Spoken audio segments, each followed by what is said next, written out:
ಕರ್ನಾಟಕ ರಾಜ್ಯ ಗ್ರಾಮೀಣಾಭಿವೃದ್ಧಿ ಮತ್ತು ಪಂಚಾಯತ್ ರಾಜ್ ವಿಶ್ವವಿದ್ಯಾಲಯ, ಪುಣೆಯ ಭಾರತೀಯ ಸಹಕಾರ ಅಧ್ಯಯನ ಸಂಸ್ಥೆ, ಬೆಂಗಳೂರಿನ ಕರ್ನಾಟಕ ರಾಜ್ಯ ಸೌಹಾರ್ದಯುತ ಸಂಯುಕ್ತ ಸಹಕಾರ ನಿಯಮಿತಿ ಸಹಯೋಗದಲ್ಲಿ ಗದಗದಲ್ಲಿ ನಿನ್ನೆ ಆಯೋಜಿಸಲಾಗಿದ್ದ 39ನೇ ರಾಷ್ಟ್ರೀಯ ಸಂಶೋಧನಾ ಸಮ್ಮೇಳನಕ್ಕೆ ಸಚಿವ ಎಚ್.ಕೆ. ಪಾಟೀಲ್ ಚಾಲನೆ ನೀಡಿದರು. ಭಾರತೀಯ ಸಹಕಾರ ಅಧ್ಯಯನ ಸಂಸ್ಥೆ ಅಧ್ಯಕ್ಷ ಜೆ.ಎಚ್. ಅಮೀನ್, ಚಾಣಕ್ಯ ವಿಶ್ವವಿದ್ಯಾಲಯ ಕುಲಪತಿ ಯಶವಂತ್ ಡೋಗ್ರೆ, ಗ್ರಾಮೀಣಾಭಿವೃದ್ಧಿ ಮತ್ತು ಪಂಚಾಯತ್ ರಾಜ್ ವಿಶ್ವವಿದ್ಯಾಲಯದ ಕುಲಪತಿ ಡಾಕ್ಟರ್ ಸುರೇಶ್ ನಾಡಗೌಡ ಮತ್ತಿತರರು ಉಪಸ್ಥಿತರಿದ್ದರು.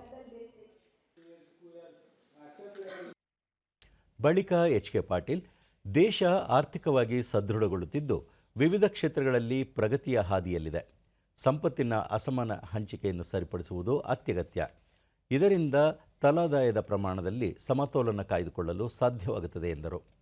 ಸಹಕಾರ ಚಳವಳಿಗೆ ರಾಜ್ಯದ ಕೊಡುಗೆ ಅಪಾರವಾಗಿದ್ದು, ದೇಶವು 8.5 ಕೋಟಿ ಸಹಕಾರ ಸಂಘಗಳು, 29 ಕೋಟಿ ಸದಸ್ಯರನ್ನು ಒಳಗೊಂಡು ಜಾಗತಿಕ ಮಟ್ಟದ ಅತಿದೊಡ್ಡ ಸಹಕಾರಿ ಕ್ಷೇತ್ರವಾಗಿ ಗುರುತಿಸಿಕೊಂಡಿದೆ ಎಂದರು. 94 countries.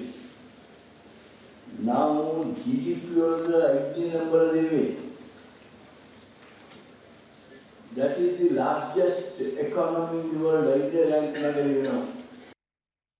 ದೂರದರ್ಶನದೊಂದಿಗೆ ಡಾಕ್ಟರ್ ಸುರೇಶ್ ನಾಡಗೌಡ, 2 ದಿನಗಳ ಕಾಲ ನಡೆಯುವ ಈ ಸಮ್ಮೇಳನದಲ್ಲಿ ದೇಶದ ವಿವಿಧ ರಾಜ್ಯಗಳ ತಜ್ಞರು ಪಾಲ್ಗೊಂಡಿದ್ದಾರೆ ಎಂದು ತಿಳಿಸಿದರು. ಕೋಆಪರೇಟಿವ್ ಸಂಸ್ಥೆಯ ಅಧ್ಯಕ್ಷರು ಅಮೀನ್ ಅವರು ಇದ್ದಾರೆ. ಹಾಗೆ ಭಾಳಷ್ಟು ಜನ ಇದರ ಬಂದಿದ್ದಾರೆ ಮತ್ತು ಇದರಿಂದ ನಮ್ಮ ವಿಶ್ವವಿದ್ಯಾಲಯದ ವಿದ್ಯಾರ್ಥಿಗಳಿಗೆ, ಪ್ರೊಫೆಸರ್ಗಳಿಗೆ ಈ ಸಹಕಾರ ರಂಗದಲ್ಲಿ ವಿಶೇಷವಾದಂಥ ಒಂದು ಮಾಹಿತಿಯನ್ನು ಪಡೆಯೋದಕ್ಕೆ ಮತ್ತು ಮುಂದೆ ಅದರಲ್ಲಿ ಅಧ್ಯಯನ ಮಾಡಲಿಕ್ಕೆ ಅನುಕೂಲ ಆಗುತ್ತೆ.